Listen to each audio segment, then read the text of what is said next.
Good evening, Facebook friends and YouTube followers. This is Rich again, back again for the third and final blog of the night for June 23rd, 2014. I am getting more good feedback about my blogs and stuff with the subjects. It's growing. It's growing on Facebook, and it's going to grow on YouTube. I'm going to become an internet sensation with all of these video blogs. Onto a little bit of tidbits. Tim Duncan is going to stay with the San Antonio Spurs. He's not going to opt out of his contract. He's going to get $10.3 million for 2014-2015 season. That's good because I think the Spurs could win another NBA championship with Tim Duncan. And also Jose Batista and of the Blue Jays and Troy Tulowitzki of the Rockies have been named captains for the Home Run Derby. That's going to happen in June 14th at Target Field in Minnesota on ESPN, the Home Run Derby. And Chris Berman's going to be the play-by-play announcer. Back, gone!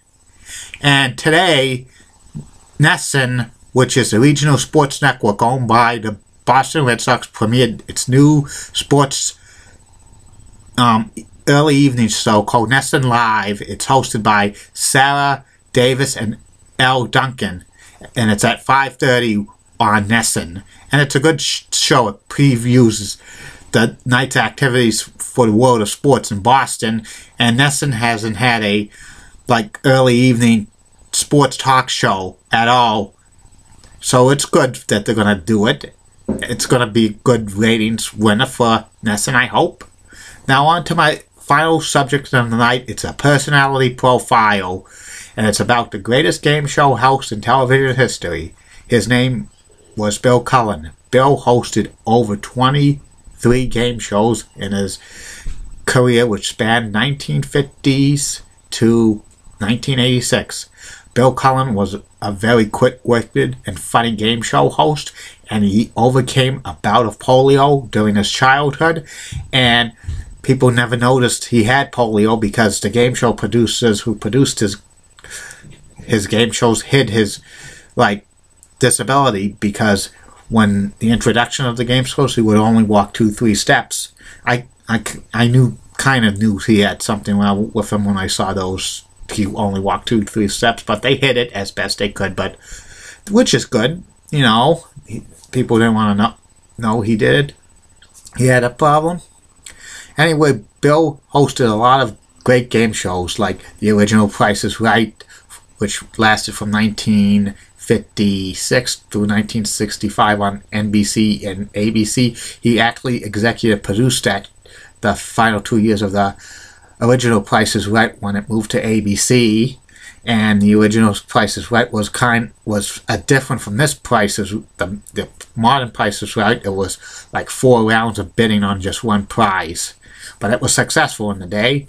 And in 1966, Bill Cullen was started hosting game shows for Bob Stewart Productions, because Bob Stewart used to be kind of an associate producer for Goodson Todman, and he broke off of his own, and Bill hosted 8 game shows for Bob Stewart's Productions. I guess 3 on a Match, Winning Streak, Blanky Blanks, the $25,000 Pyramid, Pass the Buck, and Chain Reaction.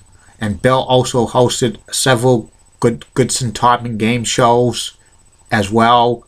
With what does that say?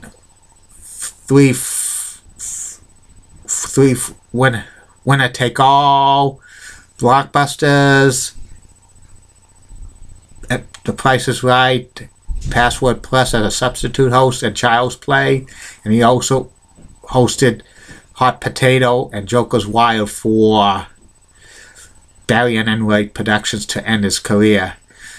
The best game shows Bill Cullen hosted, in my opinion, was Blockbusters, which ran from 1980 to 1982. It was two heads better than one, where a family pair who were not married against a single player, and it was very good. It was one of the a great question and answers game show of its time, and they would do impact who would win the round and stuff. It was pretty good. And another great Bill Cullen game show was Hot Potato, where like it was Hot Potato where like 3 contestants who worked together faced, like they were airline clerks or mailroom clerks or beekeepers.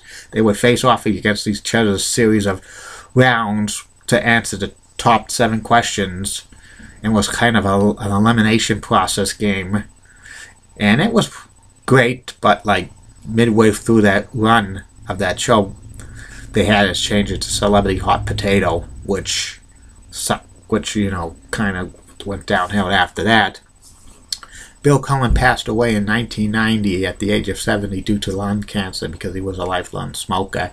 And to this day, he has not received the Lifetime Achievement Award from daytime television, which sucks because he was a great game show host. And in fact, in 1999, the producers of Who Wants to Be a Millionaire, Mike Go Davies, actually had a short list of people to host Who Wants to Be a Millionaire. Bill Cullen was on this list. He didn't even know Bill Cullen passed away 9 years earlier. But I just hope one of these days they give Bill Cullen his due for the Daytime Emmy Award, Lifetime Achievement Award. Okay, well, that's it for the night from the blogs. I'll be back again for tomorrow for at least 3 to 4 more blogs and the previews of tomorrow's blogs for the topic. One of them is Nomar Garciaparra a Baseball Hall of Famer? Plus, on the personality profile will be actress Cheryl Ladd from Charlie's Angels fame, and another one will be the NHL on Fox. Okay, good night, Facebook friends and YouTube followers. Good night, everybody.